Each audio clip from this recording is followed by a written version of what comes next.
Ever been listening to your favorite podcast and think, hey, I want to start my own? Then you need Anchor. It's the easiest way to make a podcast. Let me explain. First, everyone's favorite word, free. There's creation tools that allow you to record and edit your podcast right from your phone or computer. Anchor will distribute your podcast for you so it can be heard on Spotify, Apple Podcasts, and many more. You can even make money from your podcast with no minimum listenership. It's everything you need to make a podcast in one place. Download the free Anchor app or go to anchor.fm to get started. Hello, my beautiful people, and welcome back to the Bibliophile Hour. I am your host / cousin, Erica the Bibliophile, and we are on day 19. I am almost done with this, and I am so proud of myself of read a book, record a podcast. And today's book is His Gangsta Love Saved Me by Londyn Lenz. And she is one of my favorite authors. And we'll get into why later. But let's get started. So we start with a flashback from February 2015. Storm is having a nightmare of her being attacked by her boyfriend.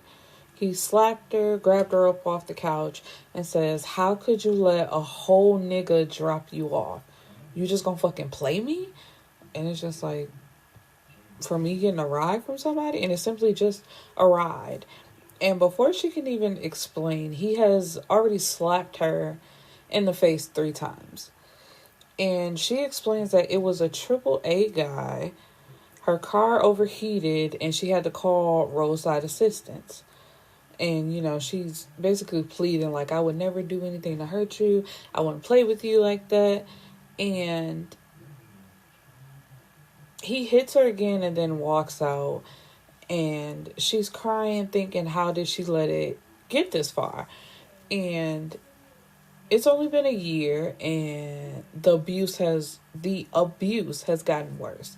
He literally snaps for no reason, like all abusers do, or they're dealing with other trauma and taking it out on their victim.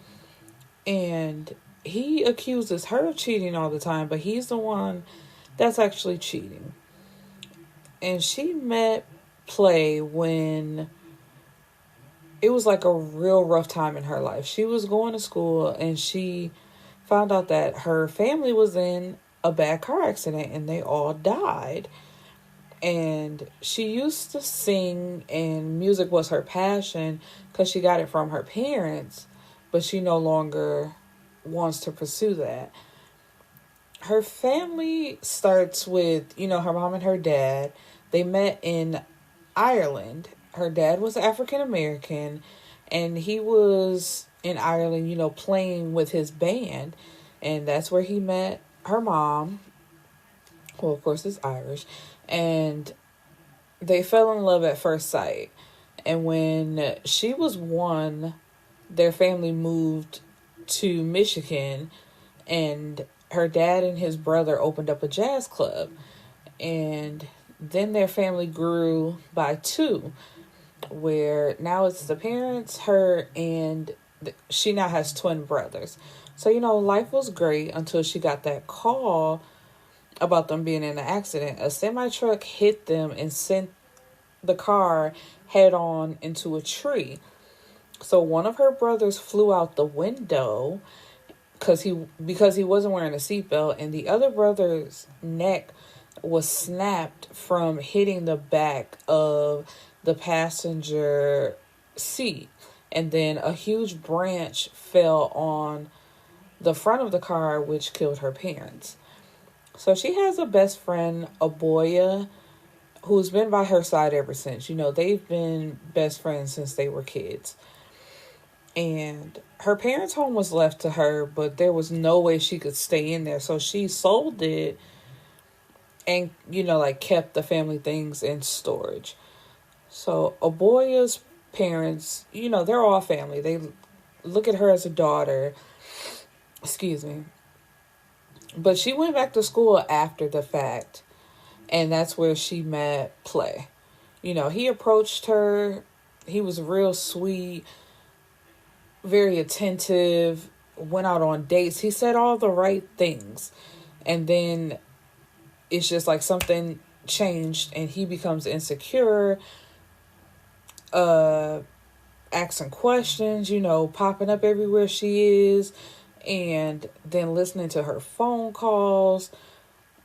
And it's just like, you're doing all this when you're the one that's actually cheating on me. And how do you even have time? Because you're following me around on time. That makes no sense. And, hindsight is 2020, because she knew then she should have left. But she couldn't. And the more insecure he got, the more aggressive he got. So that's when the physical abuse started. Because all that other stuff is mental abuse. Because it's just like, why are you everywhere I am? You won't let me do anything without you. That's mental abuse. And it's like, now you've gotten to the point where you're slapping me. And she felt like she couldn't leave because he suffers from depression and anxiety. He even tried to commit suicide one time when he was a teen. And then one time she did actually leave. But he stabbed himself in the stomach so she could come back. So he manipulated her into coming back, and she did.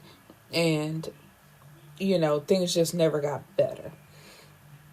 Storm is described as a gingerhead, light green eyes, reddish, light-skinned woman. And her dad, being African American, gave her full lips, a nice booty, and the American Irish accent. She also has freckles. So, she's just a real beautiful woman. And that was a nightmare that she was having, and her best friend woke her up out of her sleep because she could hear her calling out Play's name. And she has been apart from Play with no contact since 2016. So it's now 2018. And she has a beautiful 1.5-year-old Rain, which I love that. Her name's Storm, and then she named her daughter Rain. That's actually a cool idea in hindsight. Sorry. I just thought that was so cute because it's like Northwest. Like what you wouldn't think would be a good name. It's like when you actually think about it, it's kind of cool. And when she found out she was pregnant, that's the motivation that she needed to get away from Play.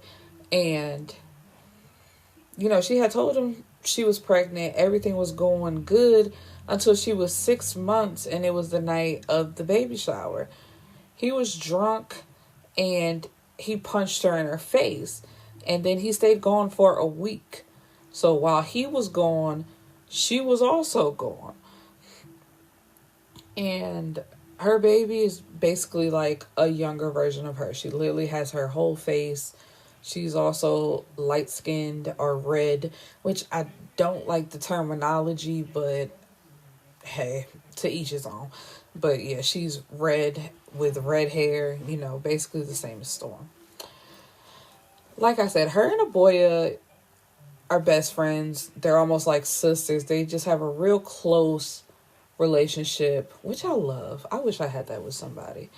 They're so close that they have the same birthday. And Aboya is letting her and Rain stay there rent-free, even though Storm does have a job and she does want to help out. It's not necessary. It's like, you my friend, you my girl, I got your back. And Aboya has a beautiful 2-story home with 4 bedrooms, 2 full bathrooms, a finished basement. There's a nice backyard, so that's great for Rain to play in, and a huge kitchen. And so since Aboya is not letting her pay for anything, the paycheck that she is getting is going into a savings. And, eventually she's going to get her own place, her own car. So, she's doing something with the money. It's not just like, oh, my friend is letting me stay here, so I could just blow my money on nothing.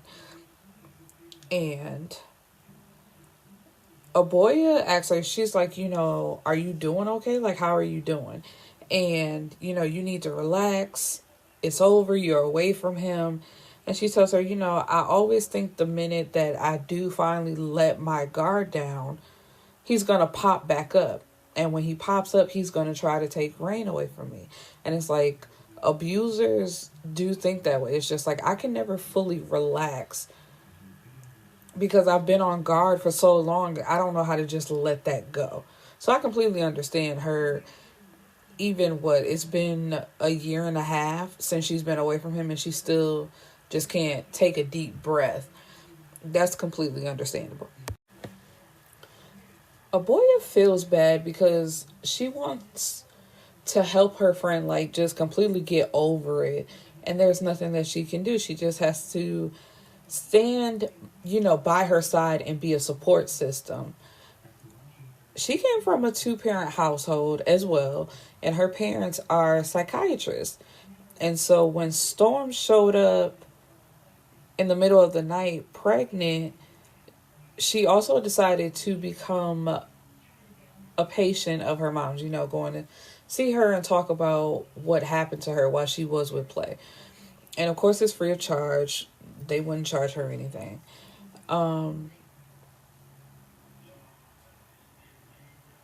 Aboya is getting signed up for classes. She's still in college, going to get her bachelor's in fine art. She can also sing just like Storm. They're basically one and the same. They're the same person. Just one is light skin, one is dark skin. I got a light skinned friend, look like Michael Jackson. Got a dark skinned friend, look like Michael Jackson. I play ready for the war. She was ready for some action. R.I.P. Kanye. She says that she's a little behind from not going to school straight out of high school, but it's just like, it's college. You can go literally whenever you want. There is no behind. It's just when you decide to go. But when she graduated from high school, she decided she wanted to be free for a few years. So when she turned 21, that's when she decided to go to school. And her only thing is she doesn't know what she wants to do after she graduates. Because it's like, yeah, my degree's in fine arts. Yeah, I can sing and I enjoy music. But she doesn't have a set career on what she wants to do. And besides school, she does have a great job that pays an amazing amount of money. And speaking of which, she goes to her job to pick up her paycheck. And she runs into, let's call her the manager, Mrs. Dora. And, she just says, hey, how you doing? They're preparing for a ball that her job is about to have. So she goes to see one of the managers, whose name is Katen Hayes. And she's attracted to him, but she doesn't show it. She's like, this is my boss. I can't go there with him. We're not going to do that. But Kaden is described as 6'4", 270 pounds. That's all muscle. His skin is cinnamon toast crunch colored. And he keeps a low Caesar with deep waves. And he also has a beard, a low-cut beard. And his style of dress is 90s mixed with early 2000s. So she's really feeling him. And Canton likes her as well. He's made it known that he wants to have sex with her. Not a relationship, just have sex. And she's been working for Canton and his brother for a year now. So he gives her money, gives her her next assignment. And, they're just flirting. And she just blows him off until she gets on the other side of the door. When she closes his office door, then she's blushing and smiling. And Miss Dora looks at her and says, y'all gonna continue to waste time like this, huh? I can't wait to see who breaks first. Because it's like, everybody can see that y'all are attracted to each other. So why y'all playing? And Aboya says that she doesn't have time for that. She just have sex with these niggas and keep it moving. Now, 3 years ago, that would have been a different story. 3 years ago, she would have been married and probably a mother by now. At that time, she was engaged and in love with the man, Raymond. They were together for a year before he proposed. And she was so in love with him that she ignored the signs, like when you look, like I said, hindsight is 2020. The night before their wedding, or the day before their wedding, a woman shows up on her doorstep with 3 children, and she's his baby mama, and they live in Ohio. So the baby mama and the kids are in Ohio, and Aboya is in Michigan. And anytime he left Ohio, he would tell his baby mama, which they were living together, by the way, he would tell his baby mama that he was going away on business. And so one day she hired a PI to follow him, and that's how the baby mama found out about Aboya. And so this is when she came to tell her, like, you about to marry my baby daddy, and he got 3 kids at home, so what we gonna do? So the next day they show up to his hotel together, to confront him, and she punches him, throws the ring at him, and leaves. And a few days later, she has an abortion.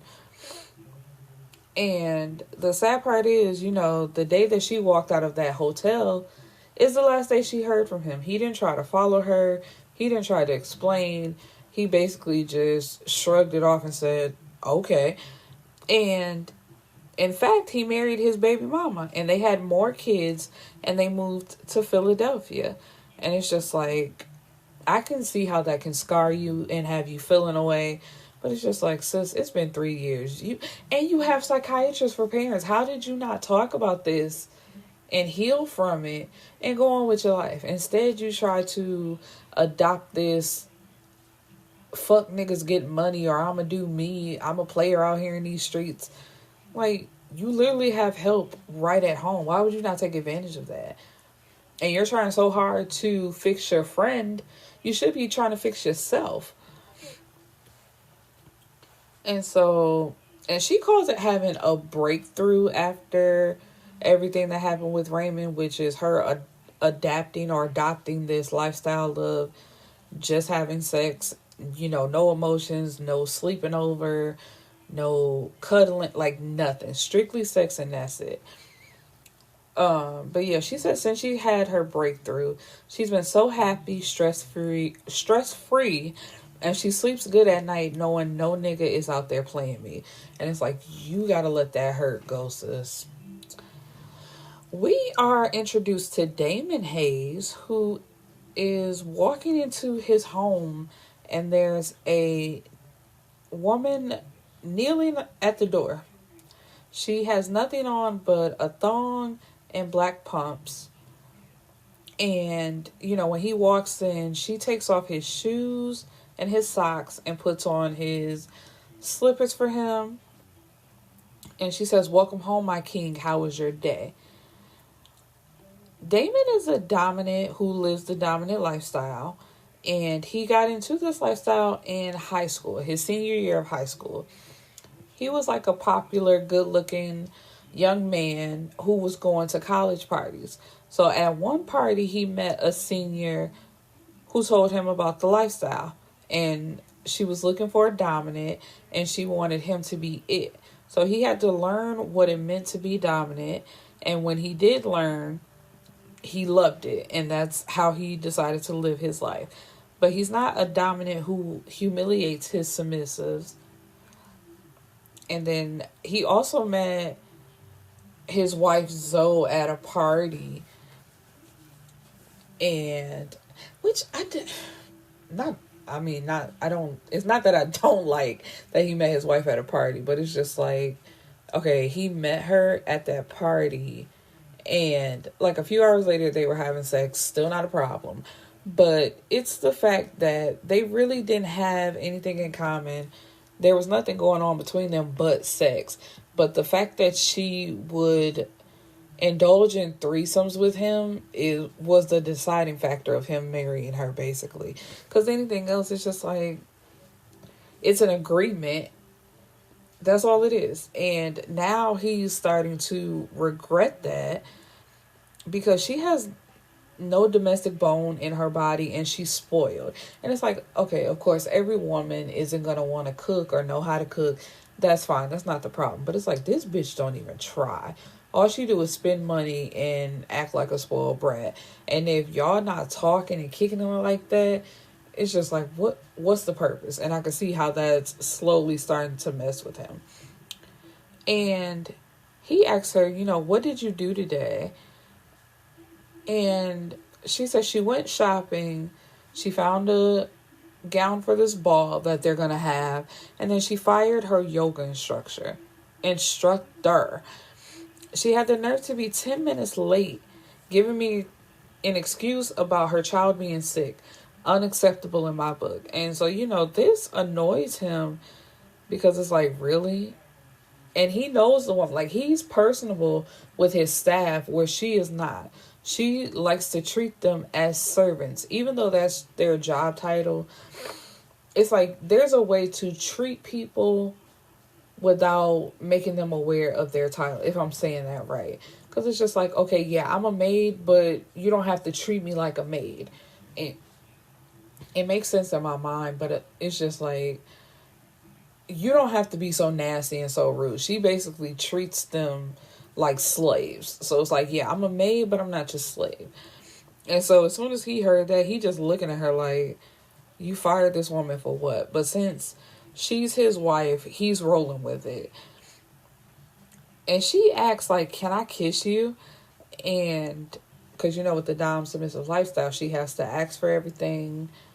She can't even look him in his eyes unless he tells her to. But he tells her, nah, I ain't in the mood to be kissed.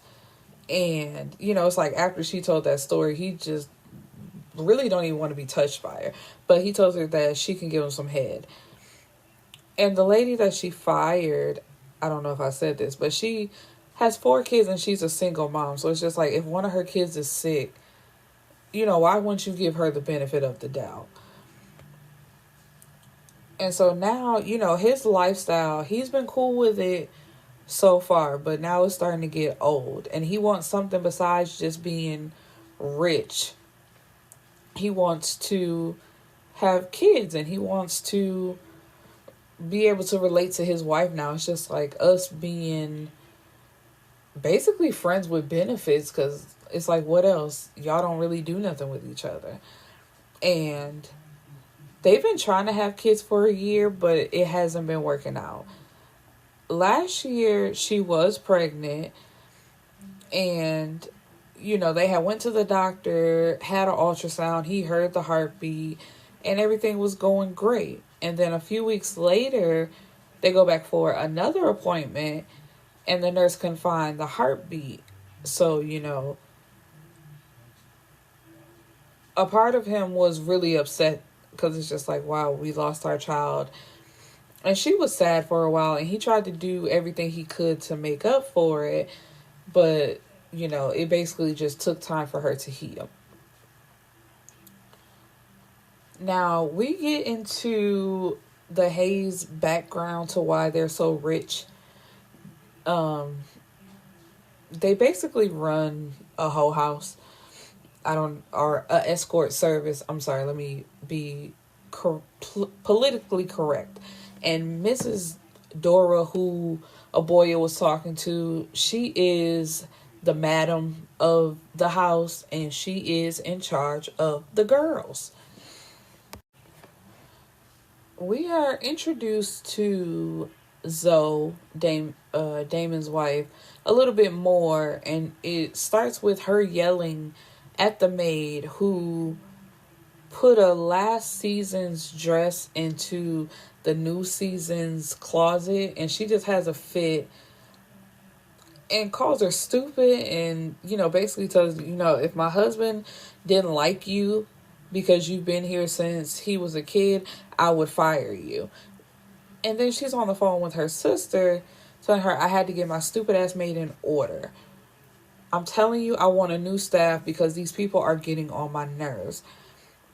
And as she's telling like her background story, the only line that I care to elaborate on says, I don't come from money. In fact, I'm born and raised in Detroit's West Side. So if you didn't come from money and you know what it's like being broke, now that you have money, the fact that you are acting like this is disgusting. And I hate people like that. It's like, okay, you got to come up, but you do not get to start treating people like dirt. And that's all she does. Like, talking down on these people. And it's like, but that's what you come from, though. So how are you so mean to these people now that you are married into, because it still ain't even your money, it's your husband's money. How are you so rude to these people and treating them like slaves like this?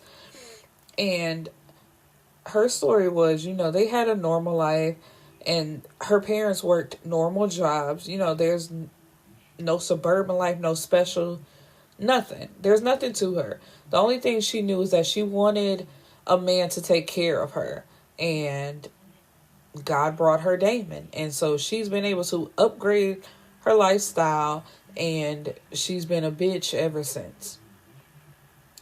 She claims to be as loyal as they come, and she's all about Damon, and she's his wife, his queen, and the mother of his first child. Hold on to that. Even though the baby didn't make it, that was still their first child, which of course nobody's arguing that. And she knows lately that he's been trying to get her pregnant, but she doesn't want to. Like, she's doing it because he wants it, but having kids was never a part of her future in her mind.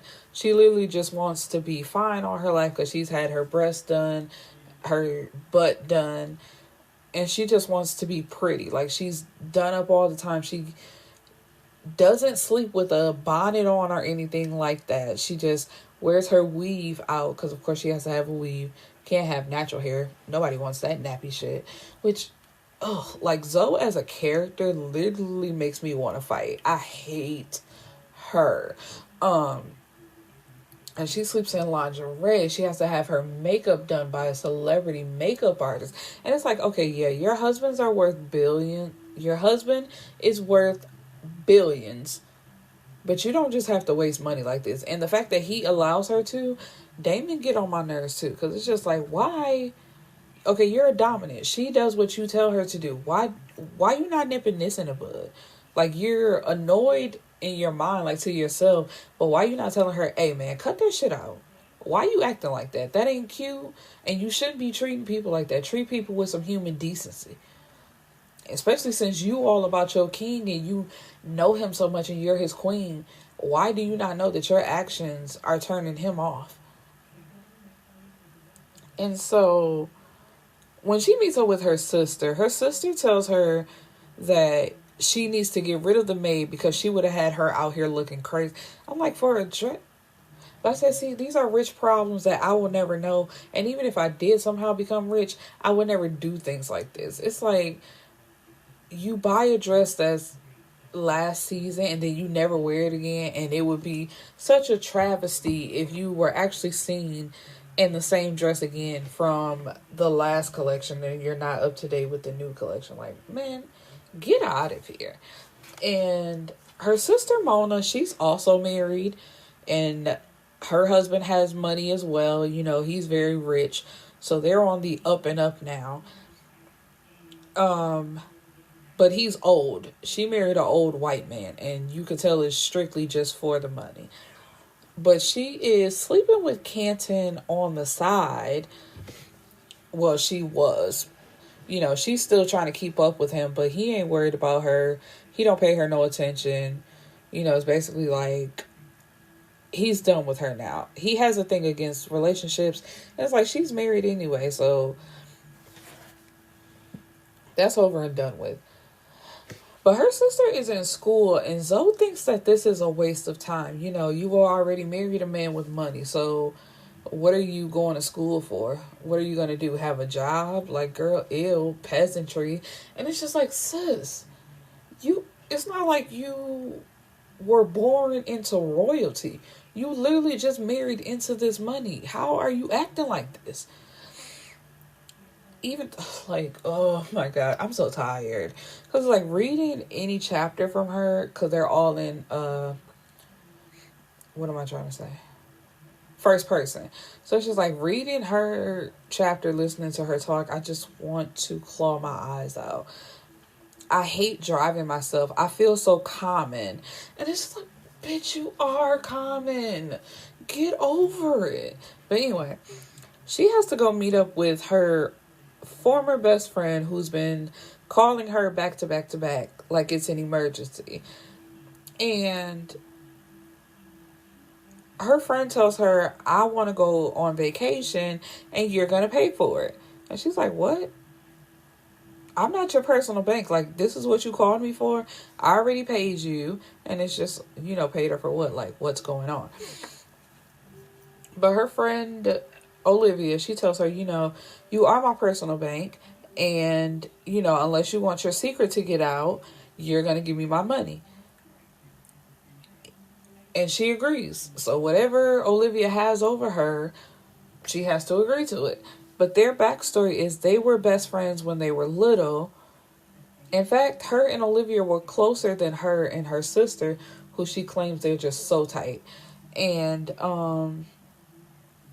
but once she met and married Damon, she cut off ties with Olivia because she actually fell in love and married a mechanic. So because she stayed broke, she couldn't be seen associating with her anymore. It's just like, Zoe, go choke. And she came to Olivia with a deal. And all she had to do was do something for her one time and that was it. But whatever it was, even though she paid her, Olivia's coming back threatening to expose whatever the secret is. So it's just like, girl, what did you do? Canton has a 5-year-old daughter, Cameron. And it's just them two in a big old mansion that he bought. And he also has a nanny for Cameron. Cameron's mom took off 2 months after she was born. Akayla, she was a stripper that he met in the strip club. But he made her his girlfriend. And everything was good until she got pregnant. She didn't even want to keep the baby, but he told her he'd kill her if she got rid of his baby. So, of course, she kept it. And after she had the baby, things just got worse and worse. She didn't want to be a mom. She still wanted to go out. She still wanted to party. And he gave her an ultimatum. Either be a mom and be here with us, or you can go out and continue to do hood rat things with your friends. She chose the turn up life, so he kicked her out. And she had the nerve to ask if she could still visit the baby. And it's like, girl, what? No, you can't visit my damn baby. I asked you to choose this life with us or go be a thought. You chose to be a thought, so bye. And that's why he's off relationships. He don't want to deal with nobody like that, nothing. And the day she walked out the door, he hasn't got a phone call or a text. They were even friends on Facebook, but he got tired of seeing like all her turn-up pictures and her basically just living her life while he's at home being a daddy to their child. So it's just like, I can't take this no more, bitch. I'm not doing this with you.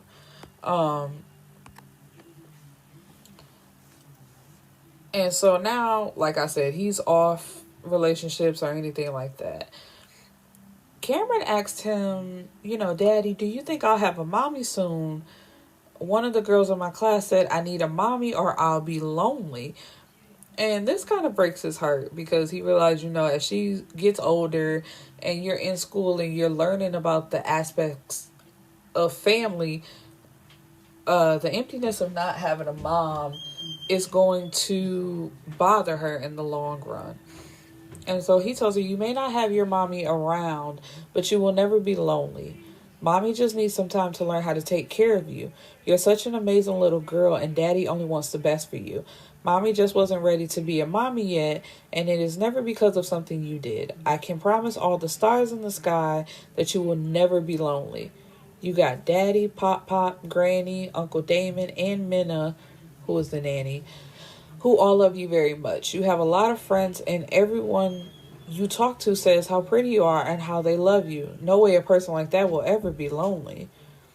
So she's pacified for now, and she's happy.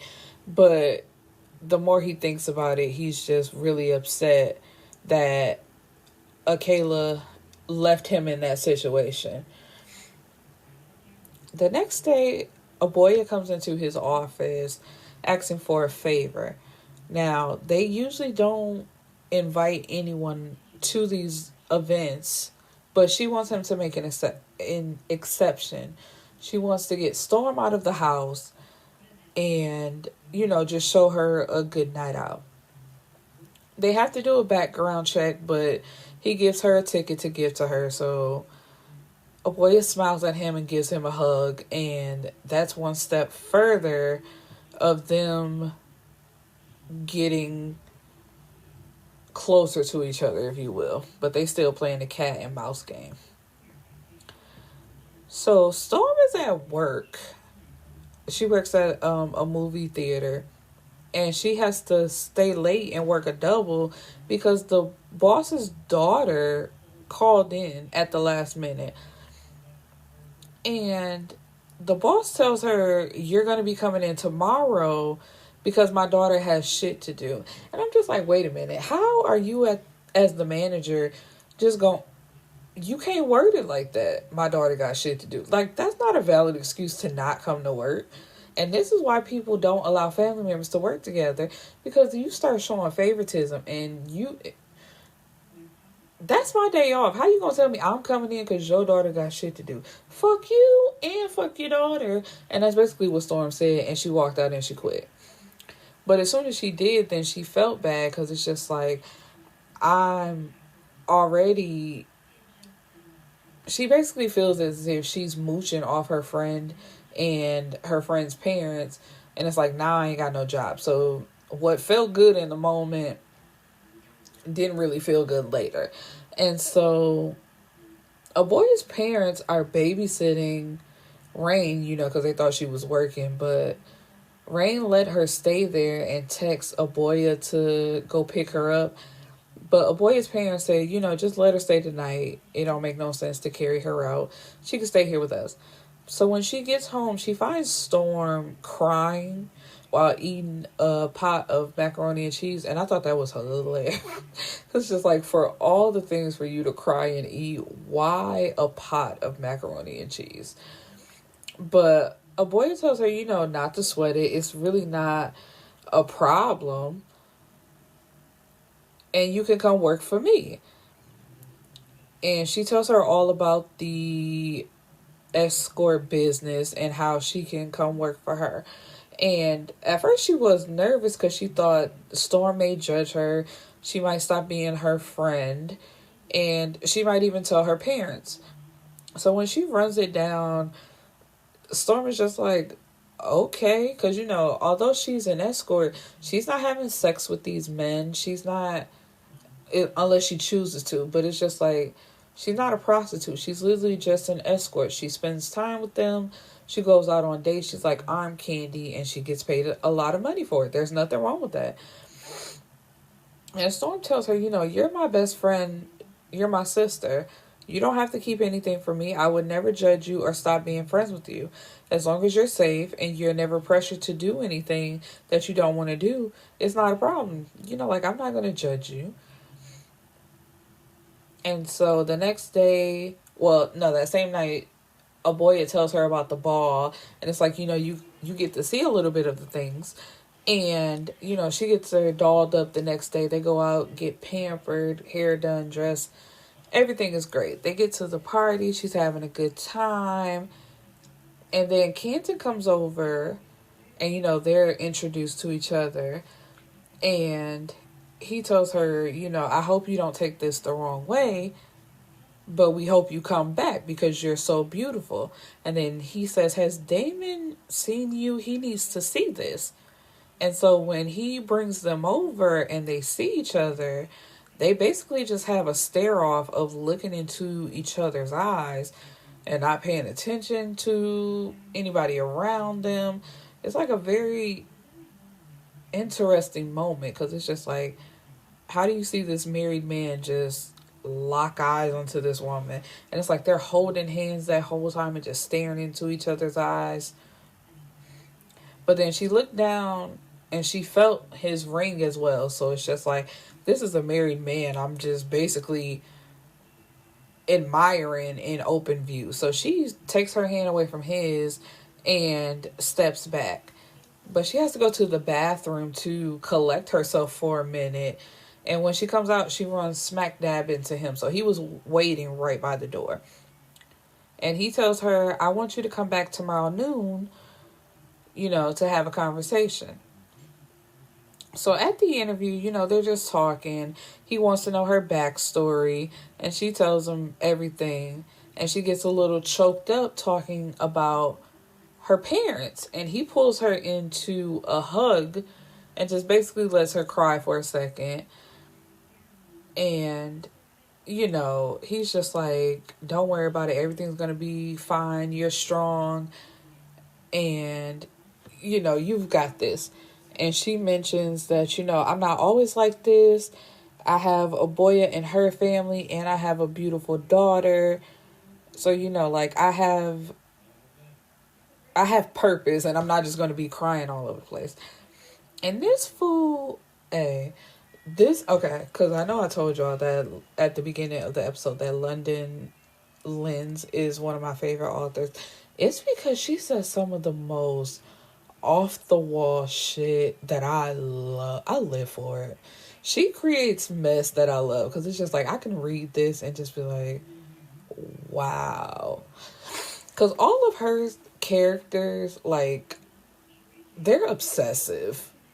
It would anybody else who's like into mental health and wellness and just being, I don't know, I guess better people, they would find so many things wrong with this, but I love it. I don't know if that makes me fucked up or not, but I don't care. Like, but anyway, back to the part that got me. This says, when she said she had a daughter, I wanted to raise hell. Not because she was a mother, but because that was proof that a nigga came in her. It's like, sir, you just met her. You don't know shit about her. How do you feel this strongly about the fact that she has a kid? It's the fact that she was with another nigga unprotected. Like, how's that any of your business? But then he catches an attitude and asks her, are you still with your daughter's father? And she, he don't know about the abuse. And she's like, that is something that will never happen. So you don't have to worry about that at all. And it's just like, I'm just here to work. So if you give me a chance, I can do it.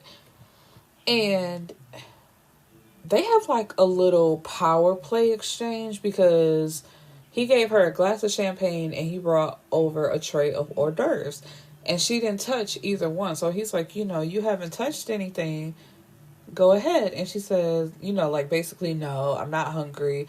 And I'll drink the champagne a little later. So with him being a dominant, this doesn't sit well with him. So they just go back and forth.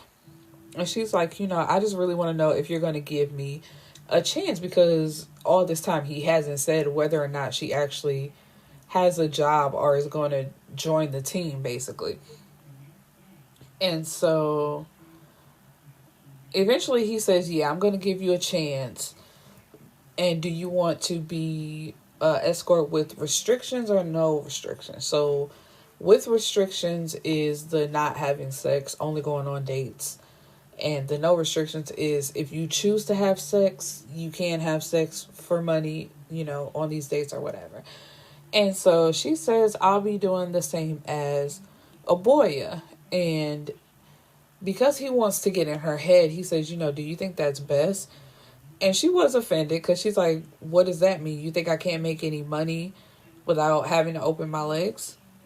And because she feels the way, she's like, you know what, you're right. It's possible I would like to start with no restrictions. And you're the expert, so I'm taking your reaction and let's do non-restrictions.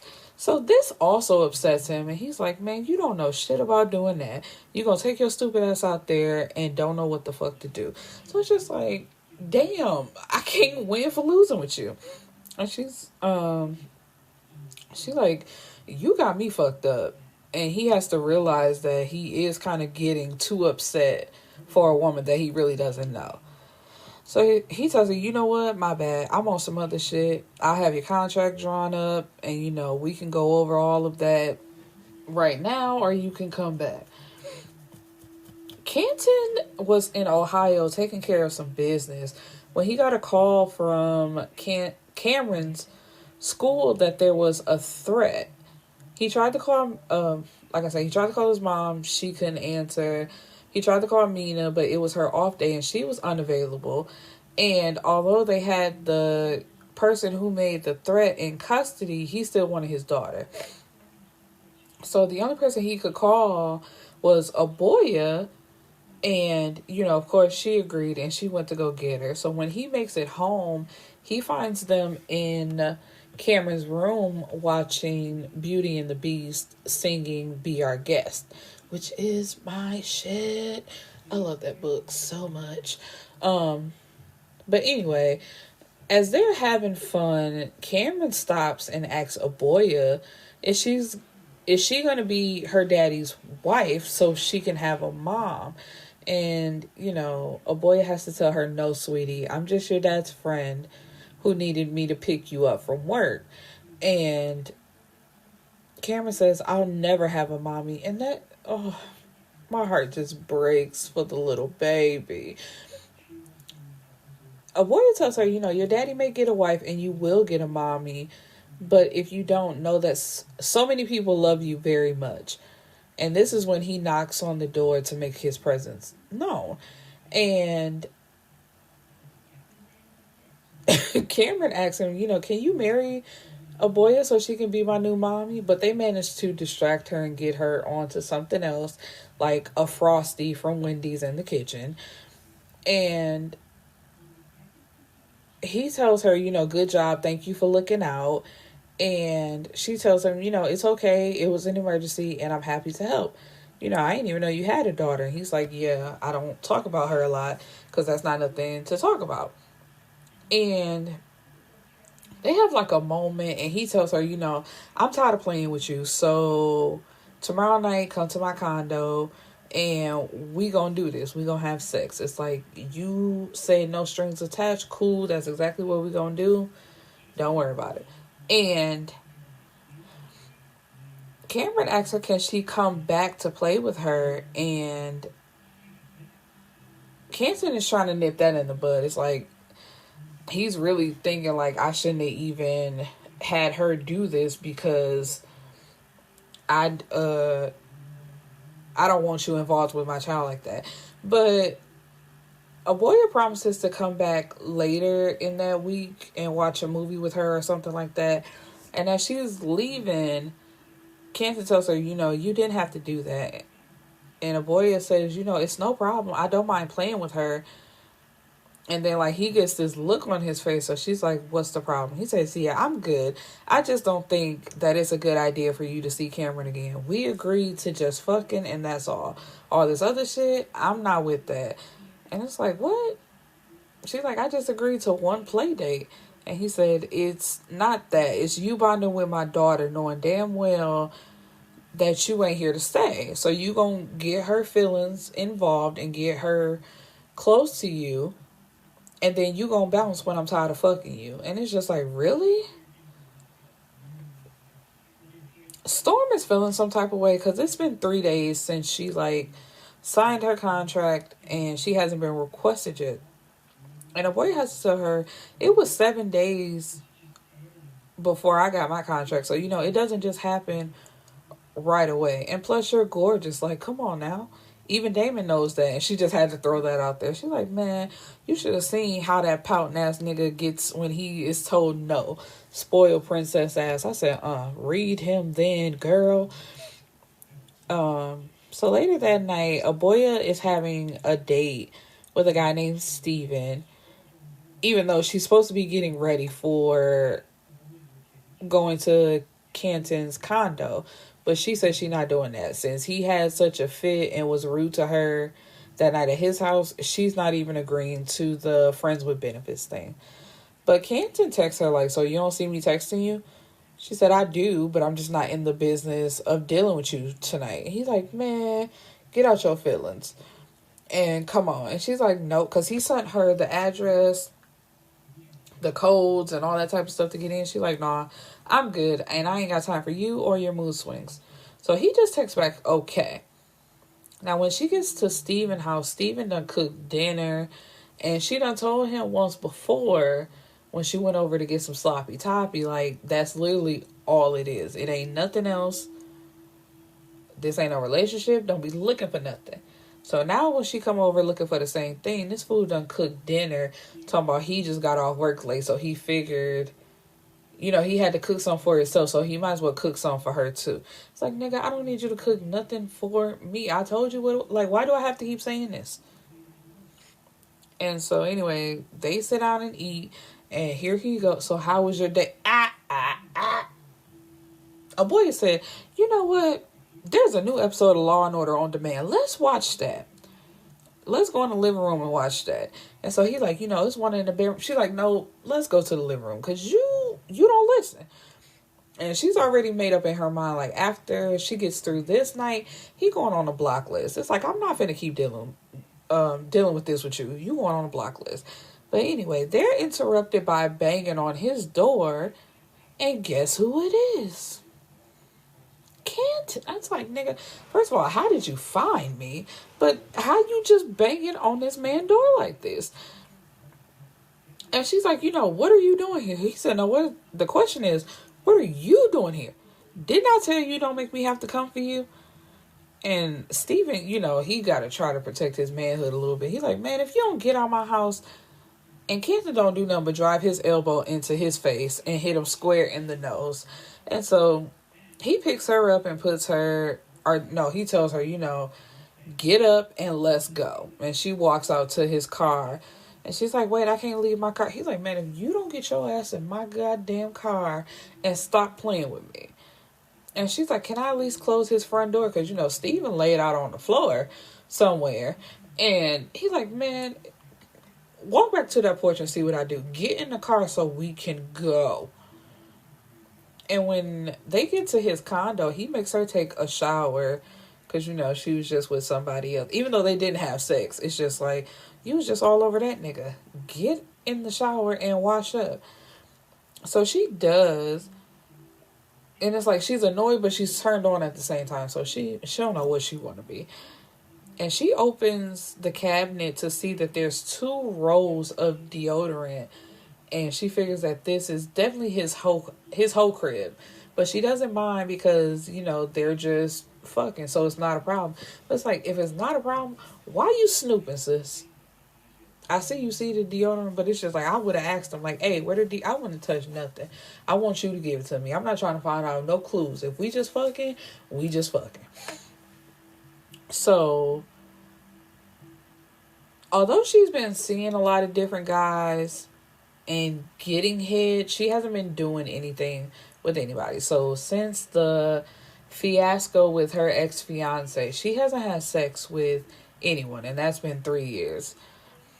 And so Canton tells her, you know, when we're in this room, we're for each other. So it's like, you belong to me and I belong to you, but only in this room. And it's just like, nigga, what? No. Like, we don't belong to anybody. We are here to do one thing and then walk away from each other. Why are you trying to set ground rules? We've already agreed to that. And he tells her, you know, you're not the only one with a wall up. So let's just play this out until one of us or both of us have had enough. No titles, no commitment. And it's just like, that's completely fine. That's why I'm not understanding why you have to tell me that while we're in this room together, you belong to me and I belong to you. But anyway, when they start to have sex, Candy don't even last 30 seconds, and it is hilarious. That nigga lays on the side of the bed next to her and says, "You want some juice?" And this he's like, "Do I want some juice?" Nigga, we ain't did nothing. So when he has a chance to redeem himself, it's great. So they're like, yeah, we're definitely doing this again. So it's been almost 2 months, and Storm still hasn't been requested to go on any dates or anything.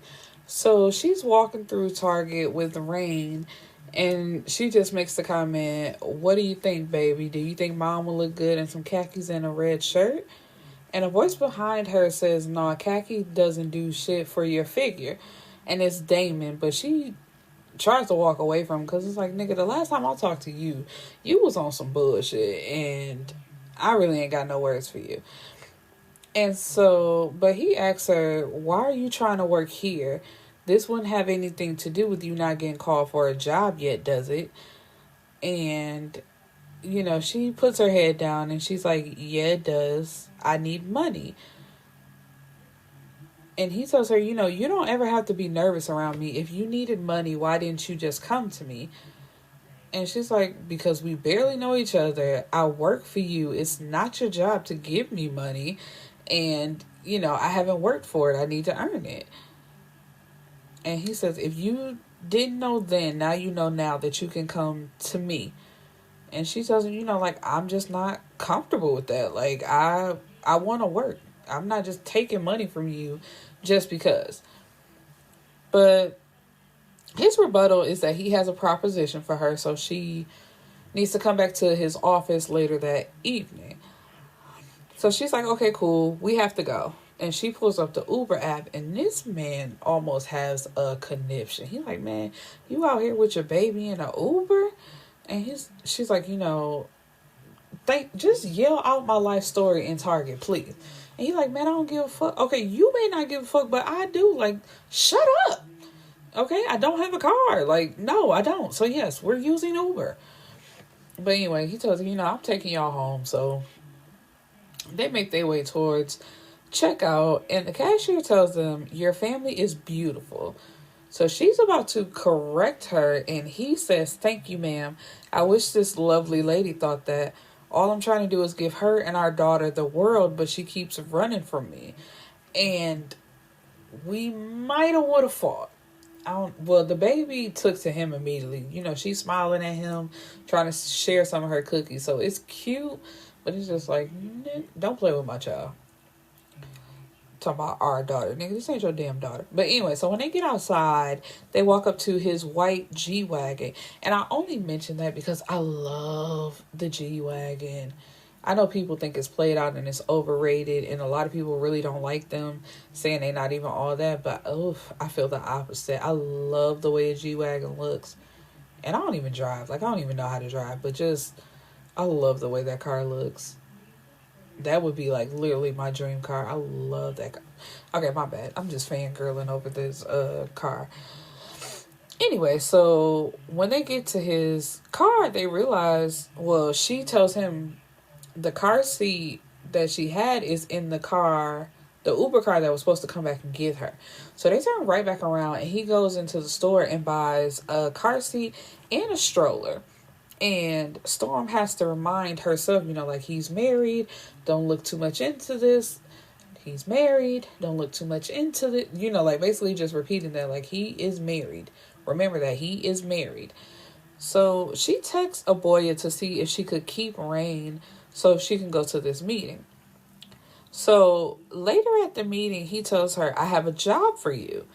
And so she's happy because it's like, oh, somebody requested me. I can get to work.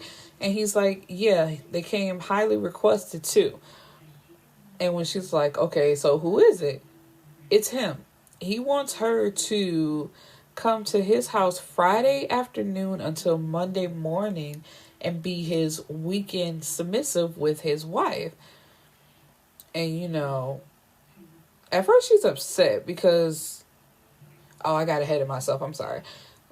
Let me start over. I want your services every weekend from Friday afternoon until Monday morning. I want you to be my submissive for the weekend. I will pay you $20,000 every weekend. That's $80,000 a month cash. And at first she's upset. She's like, so you want to pay to fuck me every weekend? What, your wife goes out of town or something and you want a side piece?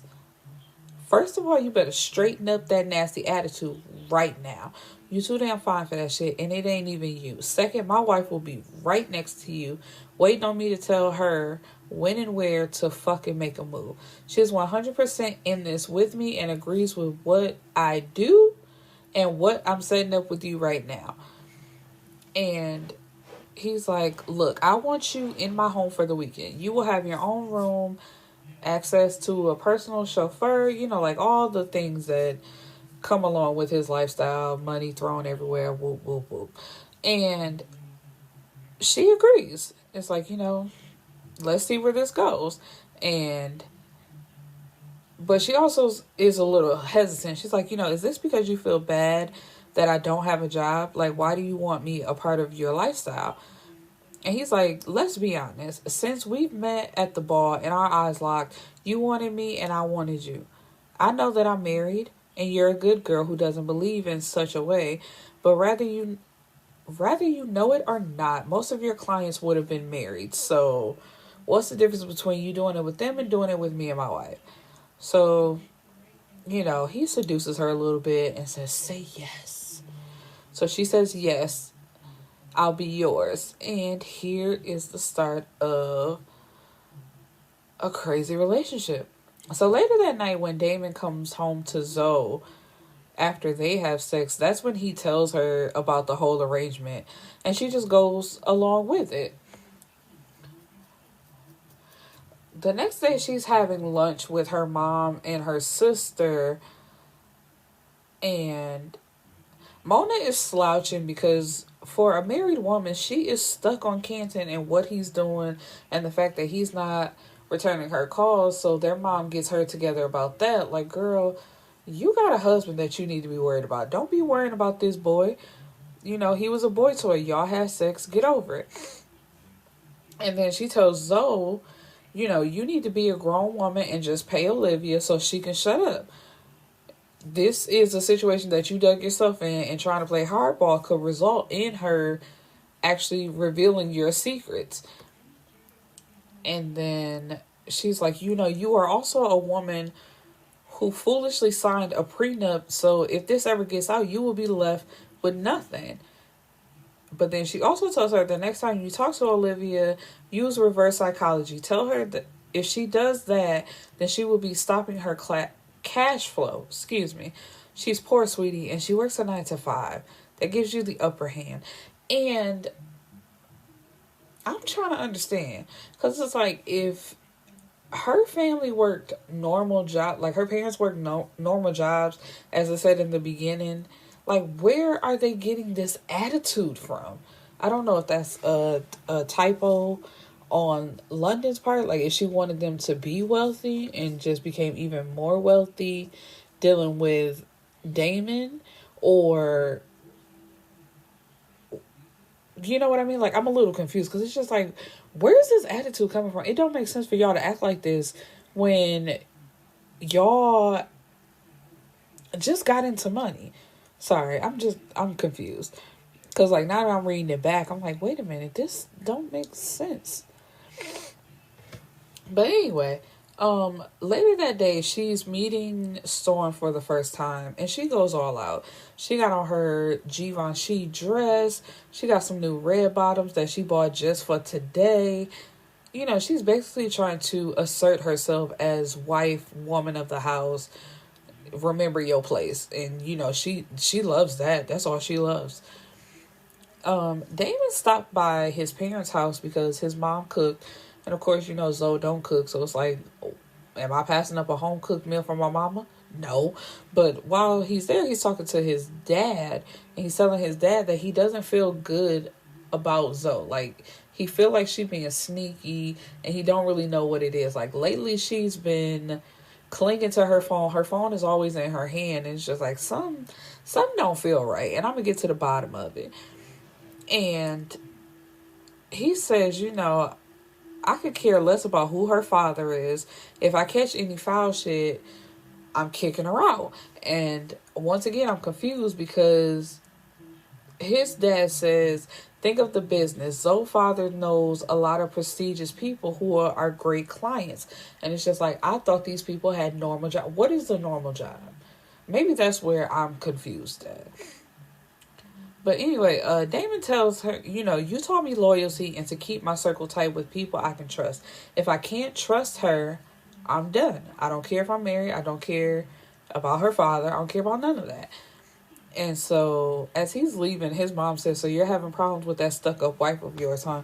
She don't like Zoe, and she ain't never liked Zoe. And he, his house is big. Kansas house is big. And then they mentioned that the parents' house is even bigger than that. And they live in Grand Rapids Township, which, hey, shout out to my city. Anyway. But his mom tells you, I don't like her anyway. So if she being sneaky, I don't want you laying your head next to somebody you can't trust. And if you got to get rid of her by any means necessary. Because although they have a brothel escort service, they also out here killing niggas. They ain't got no problem with doing any of that. So it's just like, if she got to go, get rid of her. So when he leaves his parents' house, he's going home to Storm and Zoe. And when he gets there, this is his first time seeing Storm like how Zoe was in the beginning. So it's like nothing but a thong on, heels on, head down, waiting for him to walk in the door. And his eyes go straight to her, and he's thrown off a little bit. It's like their chemistry is just off the charts. And he goes, they strip him down of his outside clothes and put his robe on, put his slippers on, the same old dominant routine. And they follow him into the dining room where his food is waiting for him, and it's not what he's used to. Storm has cooked Irish lamb stew, and she has an Irish beer for him. It's like, I don't mean to overstep, but I wanted to cook for you. So he's like, it's all good. He tells Zoe to go into the room because he called her twice today and she didn't answer. So this is like a little mini punishment for her. And he pulls a Storm into his lap and tells her to feed him. Now, one of his things with being a dominant is that he wants to be called king. So when she calls him king, he feels a way about it. He's like, that don't sound right coming from you. You just call me Damien. So it's like already it's not the same as it would be with Zoe. And he enjoys the food. And he says some little slick stuff. Says, I hope that's not the last taste of Irish I get from you. And she just tells him, whatever you want to do. So he sends Storm upstairs. And when he goes upstairs, he sees them kissing. And, it's like, this is what he wants. But at the same time, he wants to snap his own wife's neck for kissing Storm. So, they get into it. But the thing is, he and Storm, the most they do is kiss. They don't have sex in any sort of way. So it's really Damon having sex with Zoe while Zoe eats her out. And that's all it is. Like, they don't interact in any other way. So later on, it's 3:00 in the morning, and he has a game room. So his routine is getting a bowl of ice cream and playing a game. And when he gets in there, Storm is in there, and they play a few games together. And, at first she's like, I'm so sorry I'm in here. I didn't mean to. He's like, what are you talking about? I told you could go anywhere you wanted to. And she's like, I just didn't want to overstep my boundaries. And he knows that's from Zoe trying to assert her dominance over her. And he's like, man, you don't have no rules and you don't have no boundaries. I already told you what it was. And if anybody tells you different, you come tell me. And so they play a few games together, and it's like, it gets a little heated for a second, but then they both back off. Canton and Aboya, they still playing games, but they into the friends with benefits thing, and he likes it because he says that she's the female version of him, and they just flow together good, so everything is going good. So after they're done, Aboya says thank you, and she about to leave, and he like, damn, you leaving? Like, you just gonna dip out like that? And he says, he's happy about it, but he feel like she's rushing, like he a $2 hoe or something. And it's just like, see, here we go. Ain't this what you wanted? And the fact, now that I'm doing it, now you feel away. And she's like, yeah, like, actually, I've been requested for tonight, so I actually got to get to work, And this fool follows. He calls up Mona to be his date, but it's really just a cover for him to see what Aboya is doing. And he follows her to the bathroom at one point and tells her, I don't like him touching you. I feel like breaking his hands off. And it's just like, fam, that's not what this is. Anyway, so later, Aboya, and she has Rain with her, but they're over Canton's house, and she's making cupcakes with the girls. And while she's doing that, she also has like a little moment with Canton, and she's realizing that this has become something else. She finds herself thinking about him all day, texting him, and wanting to be under him, not just for sex. And plus, she's involved with his daughter. And at some point, the girls were in the bedroom, and they go to check on them, and they fell asleep with the princess costumes on, and they were watching Aladdin. And 20 minutes later, Aboya and Canton fell asleep on the couch, so they wake up cuddled up, and she wants to run away from this as far as she can, but it also feels good at the same time. So Storm and Damon, they're still doing the weekend thing, but she takes Uber home, or he has one of his drivers take her home, and he's like, I'm tired of doing this. You act like a boy are gonna whoop my ass just because we seeing each other. But Storm, she just doesn't want her to know, and plus she doesn't think that Zoe would like that. They're not supposed to be having one-on-one time, I guess. And Storm is realizing that she's feeling Damon a lot. Even though she hasn't had sex with him, they're just close. They talk, they play the game together. They can just chill. They're like friends first, and whatever you want to call this situation next. And Storm, it's so funny though. She's like, she may be a bitch, lazy and bougie, but she a beast at eating some pussy though. And it's just like, whoa, wait a minute. And she's never had to return a favor. So it's just like, really, Storm gets to be a pillow princess and just lay back. And it's just like, sis, the dream. You're living the dream. But she thinks about Damon all the time. She fantasizes about him. And she was supposed to tell him when she got home, but she forgot about it. So his name pops up on her phone, and a boy is sitting right there, and she's like, did that just say Damon? And so Storm can't lie for shit, so she got to tell her what's been going on and everything about the arrangement. And so she's like, damn, my best friend really turned out Damon Hayes. And she's like, girl, what did you talk about? It is not like that at all. But it's like, sis, it's exactly like that. You got this man on something completely different. But she's like, girl, whatever, it ain't like that. So they go to bed, and the next day, Aboya is standing over Storm with Rain on her hip, waking her up, girl, get up, you gotta come see this right now.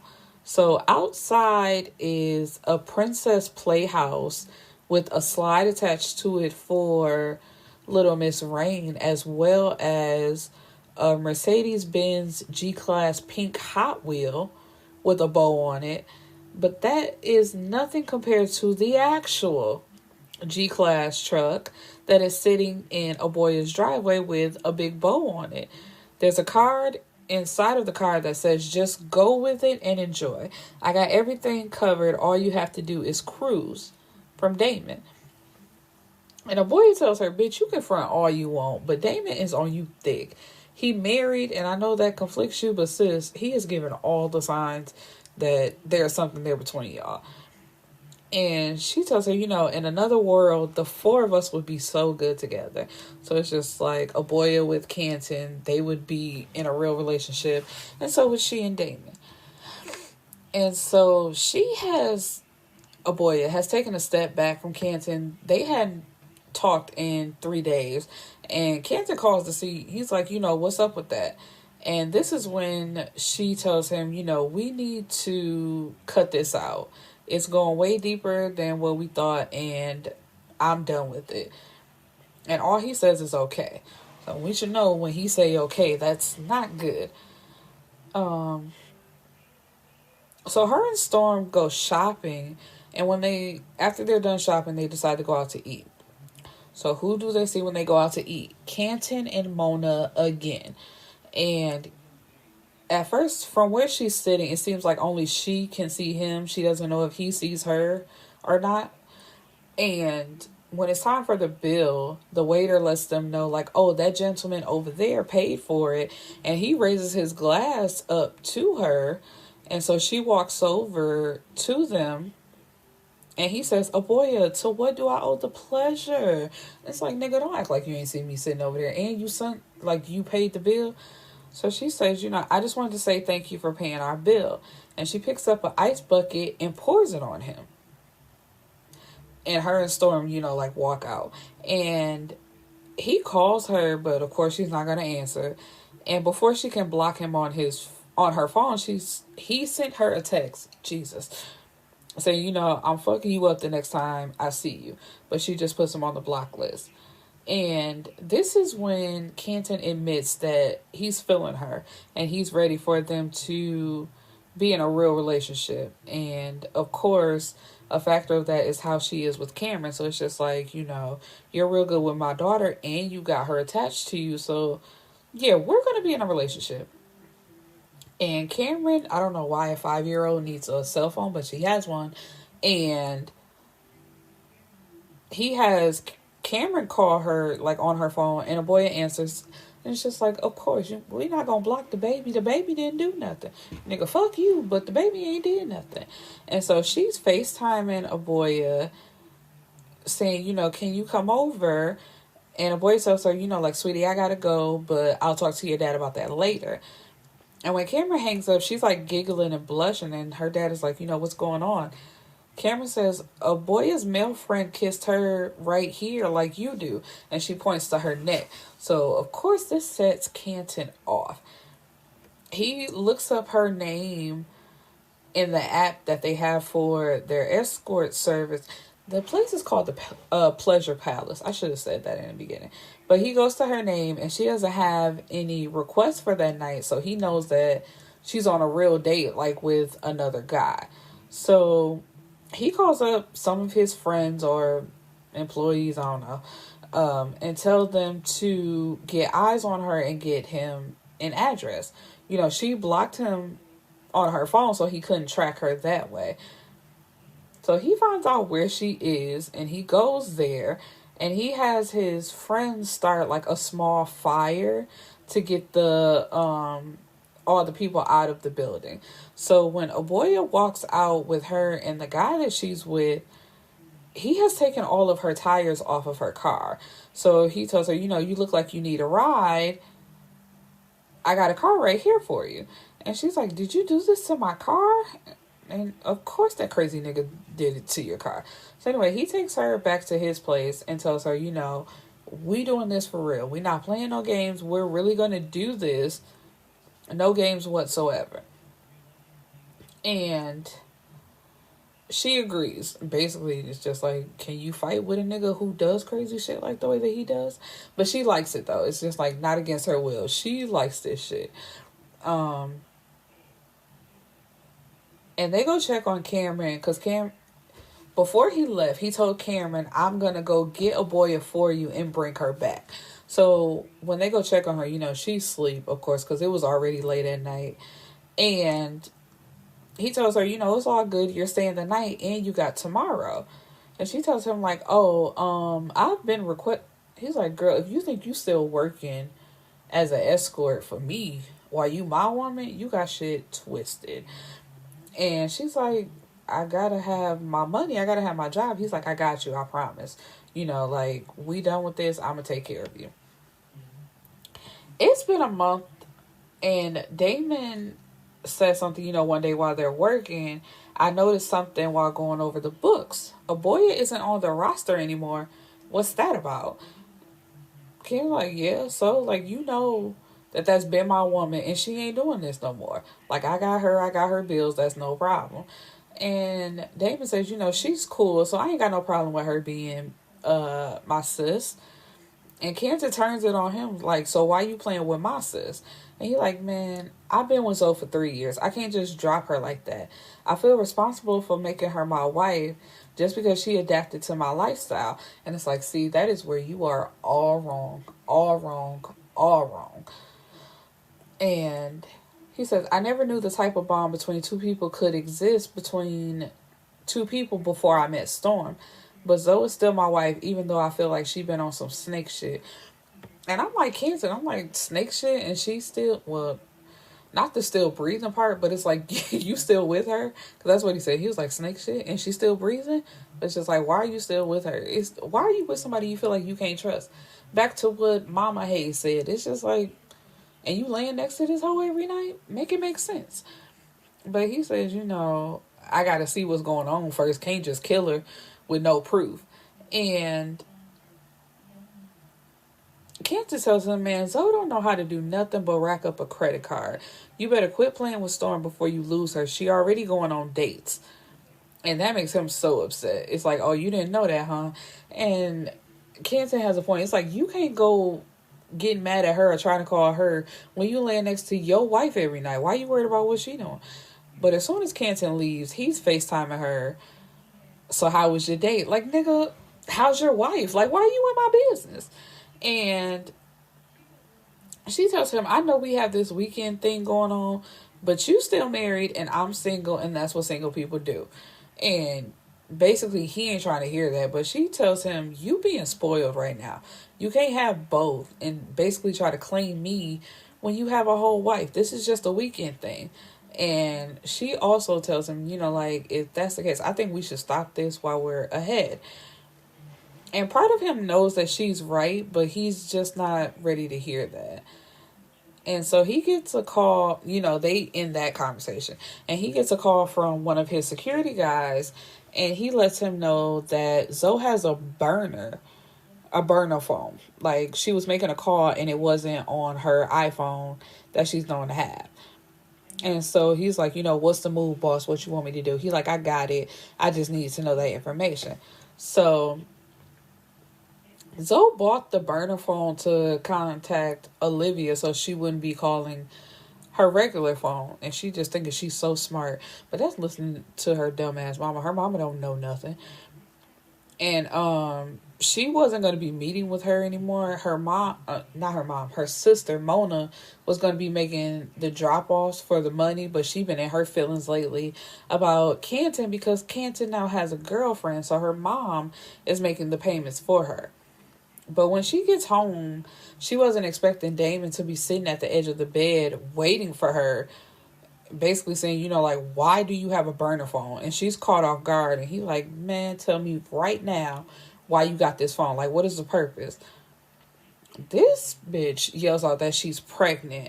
I didn't want to tell you until I was far along because of last time. I bought the phone to book appointments and keep in touch with my doctor. Honey, I would never cheat on you or play you. Bitch, you playing him right then and there because that don't make no sense. If y'all have sex every day, or like he's gonna notice your body changing at some point. But anyway, this girl is acting.